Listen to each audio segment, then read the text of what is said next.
ये कहानी है एक ऐसी लड़की की जिसे किसी जुर्म में 9 साल की जेल की सजा हो जाती है, पर जेल में उसे एक आदमी से प्यार हो जाता है और दोनों दिन रात बस खपाखप करते हैं। हेलो दोस्तों, आज हम जिस मूवी को एक्सप्लेन करने वाले हैं उस मूवी का नाम है डाउन बाय लव और ये मूवी 2016 में रिलीज हुई थी। मूवी स्टार्ट होती है और हम एक लड़की को देखते हैं जिसका नाम एना था। एना को किसी ग्रुप के साथ क्राइम में इन्वॉल्व होने की वजह से पुलिस उसे अरेस्ट कर लेती है। इसके बाद एना को जेल में ले जाया जाता है। जेल में एना का पुलिस सब कुछ उतार कर उसका बॉडी चेकअप करते हैं। इसके बाद एना को एक रूम दिया जाता है जिसमें घर जैसी ही सारी फैसिलिटीज थी। थोड़ी देर बाद एना अपने रूममेट से मिलती है। उनमें से एक लड़की एना को बताती है कि कल यहाँ कुछ गेस्ट आने वाले हैं और हमें उनके सामने फैशन शो करना होगा। एना जब किचन में अपना काम कर रही थी तभी वहाँ जेल का वार्डन आता है। इसका नाम जॉन था। जॉन सभी को फैशन शो के लिए रेडी होने को कहता है। यहाँ जॉन एना को देखता है और उससे बात करने की कोशिश करता है पर एना उसे भाव नहीं देती। अगले सीन में सभी लड़कियाँ परफॉर्म के लिए रेडी हो रही थी। तभी एना खिड़की से मिनिस्टर को देखती है जो फैशन शो देखने आ रहा था।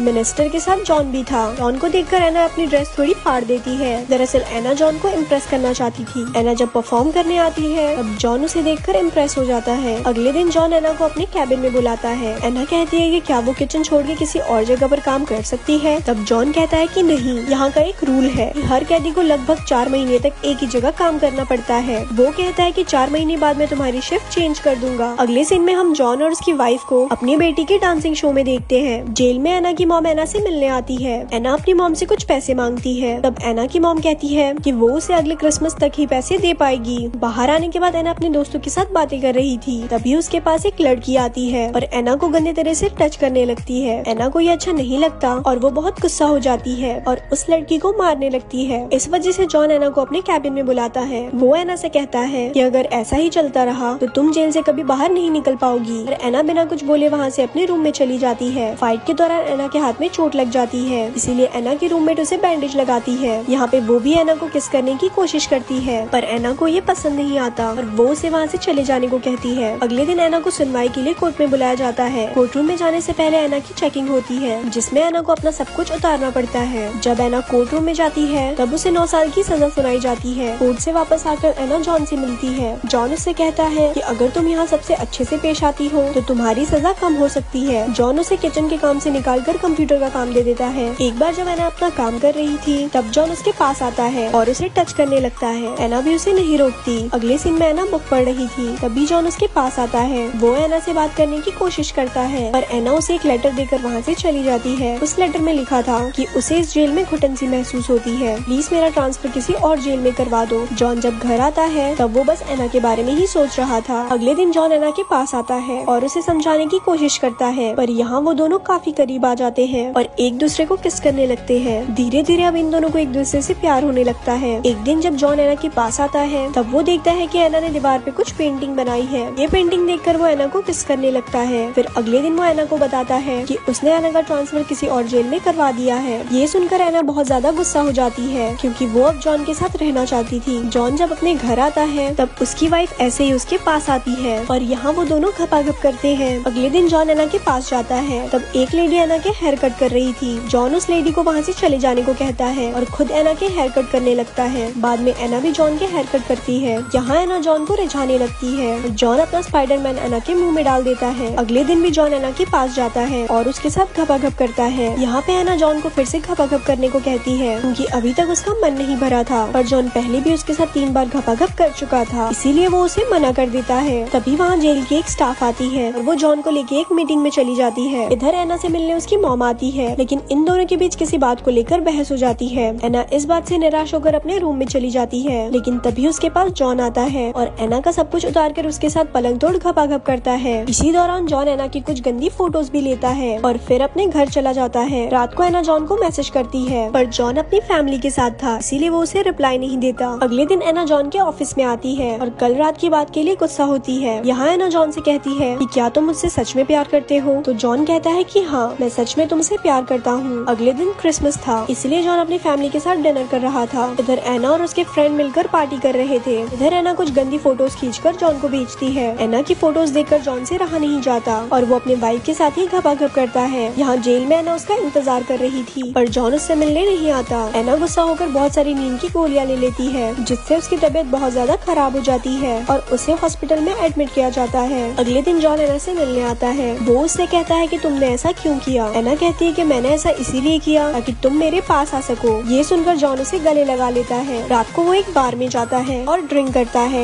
यहाँ जॉन को हर लड़की में एना नजर आ रही थी। ये देखकर उसे रियलाइज होता है कि अब वो एना से प्यार करने लगा है। अगले दिन जेल का एक ऑफिसर जॉन को अपने ऑफिस में बुलाता है क्योंकि उसे पता चल जाता है कि जॉन और एना का अफेयर चल रहा है। जॉन कहता है कि ये सब झूठ है। अब कुछ दिनों तक जॉन एना से नहीं मिलता। फिर एक दिन वो एना को कॉल करता है। तब एना उससे कहती है कि उसे एक होटल में जाना है। तो जॉन उसे एक होटल में ले जाता है। होटल में वो दोनों घपाघप करते हैं। दूसरी तरफ जॉन की वाइफ को सब कुछ पता चल गया था कि जॉन का अफेयर एना के साथ चल रहा है। जॉन जब होटल से अपने घर आता है तब उसकी वाइफ जॉन पर बहुत गुस्सा थी। वो जॉन से कहती है कि क्या तुम एना से प्यार करते हो। यहाँ जॉन उसे कुछ नहीं कहता और अपनी वाइफ को गले लगा लेता है। फिर कुछ दिनों बाद एना को पता चलता है कि वो प्रेग्नेंट है और वो उस बच्चे को गिराना नहीं चाहती थी। अगले दिन जब जॉन अपने ऑफिस में होता है तभी वहाँ कुछ डिटेक्टिव आते हैं और वो जॉन को अरेस्ट कर लेते हैं। जॉन जब उसका रीजन पूछता है तब डिटेक्टिव कहते हैं कि तुमने जेल में एक लड़की के साथ अफेयर किया है, भी इसके लिए 3 साल की सजा हो सकती है। पर ये बात सुनकर जॉन को कोई फर्क नहीं पड़ता। अगले सीन में एना जब रोड पर जा रही थी तब जॉन उसके पास आता है और उससे बात करने की कोशिश करता है, पर एना उसे कोई जवाब नहीं देती। जब उन दोनों की केस की सुनवाई होती है तब उन दोनों को कोर्ट में बुलाया जाता है। यहाँ पे एना जॉन को देखकर उसकी तरफ डर्टी स्माइल करती है। इससे हमें ये पता चलता है कि एना अभी भी जॉन से प्यार करती है। और इसी के साथ ये मूवी यहीं पर एंड हो जाती है। ऐसे ही और स्टोरीज सुनने के लिए हमारे पेज को लाइक करें। धन्यवाद।